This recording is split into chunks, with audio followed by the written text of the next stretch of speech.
Building your best body over 40 is not about knowing what to do. You likely already know that you should be eating more protein, strength training, drinking your water, getting in your steps.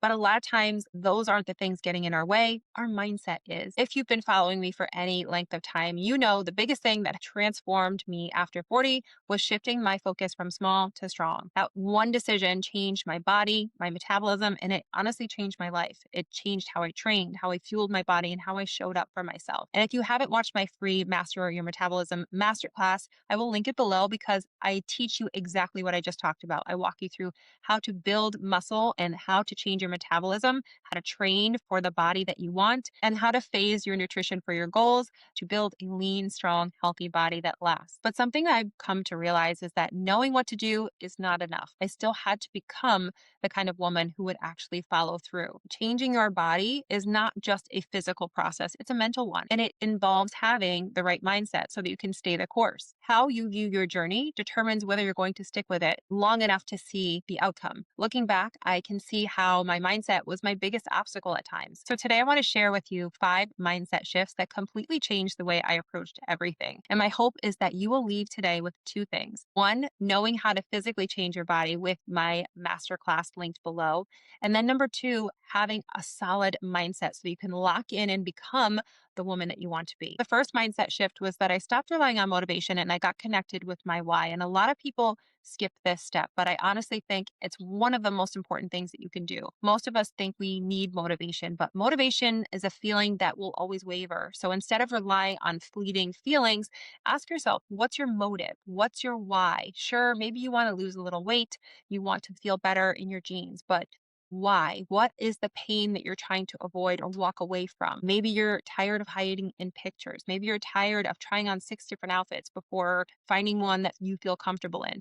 Maybe you're afraid to not be here for the people that you love in the ways that you want to be here. Then flip that question. What are the opportunities waiting for you if you do reach your goals? Are you more confident? Do you have more energy, more strength, more freedom, longevity? Are you here for many years with all the people that you love? When you connect with your why, it becomes your North Star. When motivation fades, and it will, your why will keep pointing you in the right direction. For me, my why is making sure that I am here for the years to come. I was an older mom. I had my first son at age 39. So I want to be here, be present, be healthy for his life, and hopefully meet his children. And that's something that remains constant for me. It is my North Star. It is my driving force behind what I'm doing. I'm not always motivated, but when I think about my why, I get in gear and I realize it's not about how I'm feeling that day. It's about what my ultimate goals are and why I want to do this. And that drives me forward every single time. Now, the second mindset shift that changed things for me was that I learned to dress the part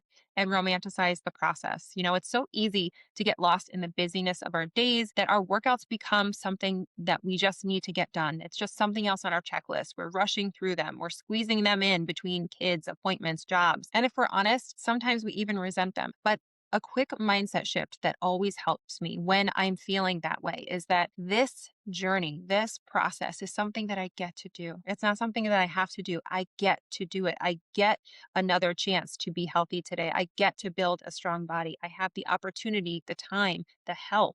Not everyone has that. Years ago, when I was a dental assistant, I remember meeting a man and he was tall, he was strong, but he had a limp and he had a cane. And as we sat and chatted, he shared with me that he used to be this collegiate runner. You know, he broke records. And as he talked and shared this story, his eyes lit up. And I could tell he just missed that ability to perform and to be athletic. In that moment that it clicked for me that none of the things that I am doing are things that I have to do. I get to do them. And I still think of him. You know, on the days where I'm having a hard day and I don't necessarily want to show up or do my workout, I remember it's something that I get to do. All of us have opportunities that not everyone does. When you flip those words to I have to into I get to, it's a completely different mindset shift and it makes you feel so much gratitude about your journey and about the things that you get to do. When you can connect with gratitude and bring that with you into your journey, it's just going to create space for joy and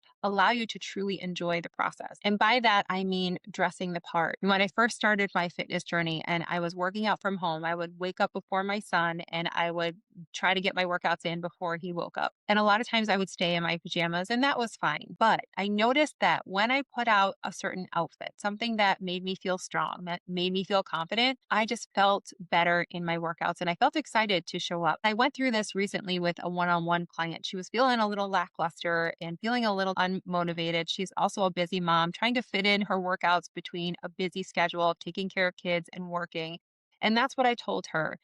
I know you're working out from home, but dress the part. Wear something that makes you feel strong, like an athlete. And she did. And I will share her picture here because you can see the joy in her face and how much it really did help her mindset. Some other things you can do to romanticize the journey is when you're meal prepping, put on your favorite playlist, put on your favorite podcast, make yourself a cute little drink with some sparkling water, but have fun with it. Realize that you get to do this. You get to make this amazing food for yourself so that you can feel your healthiest and strongest. When you learn to love the process, you stop being so obsessed with the finish line and you can actually enjoy where you are right now. The next time you're feeling a little overwhelmed or you're catching yourself saying, like, I have to do these things, replace it with I get to. It may seem simple, but it will change the way you experience everything. Now, the fourth shift that changed everything for me was I stopped focusing on the outcome and I started to focus on my identity. I think a lot of us spend our time chasing the outcome. I'll be happy when I lose 20 pounds. I'll feel better when I'm in those jeans. I'll feel happy when I finally hit my goal weight. The problem is when we're only focused on the outcome, we rob ourselves of all the joy we can experience along the way. Not only that, but we constantly feel like we're falling short because we're measuring ourselves against a destination we haven't reached yet. So instead, I want you to start to focus on your identity. Who are you becoming? Because when you shift your focus from outcome to identity, you stop asking, how do I lose weight? And you start asking yourself, what would the healthiest, strongest, best version of me do today? She would get in her workout. She would nourish her body. She would prioritize sleep. She would go for the walk. She would give herself grace after she made a mistake and then get right back on track. And that's how you start closing the gap between where you are and where you want to be. You're no longer waiting to become her someday. You're choosing to live like her every day. And when you start living from that identity, you naturally create values that guide your decisions. Those values become your foundation, your compass. Once you're rooted in who you are and where you're going, you don't get distracted and you're able to stay focused and stay the course. Try to connect with the identity of that best version of yourself and think of three words that might describe her. Maybe she's strong, she's disciplined, she's confident, she's resilient, she does what she says she's going to do. And then design your days after that. Ask yourself, with every little decision that you make, is this getting me closer to the woman that I want to be? Start focusing on who you are becoming, and the outcome that you want will naturally become a byproduct. Now, the final mindset shift that I had to make was I had to stop talking myself out of my own potential because of someone else's limiting beliefs. When I started my new fitness journey, I was 39, turning 40. I had just had my son. Those were two things that I had always heard were going to ruin my body forever. If I had held on to that belief, I would not have taken the steps I did to be where I am today. I still have goals, but I wouldn't be here if I let those beliefs of someone else hold me back. Instead, I chose to look for women who were 40, 50, 60, who were mothers, who were busy, but still healthy and still strong. And I held on to the belief that if they could do it, then so can I. And if I can do it, then so can you. And I experience this with women all the time where their mindset is just in this place of maybe I'm too old, maybe it's too late. All of these beliefs that have them thinking building their best body isn't possible. But that's the biggest obstacle for you, not your age, your mindset. When you believe something is possible, you will show up differently. Don't necessarily compare yourself to anyone, but look for proof that it is possible to become fit, to become strong, to be healthy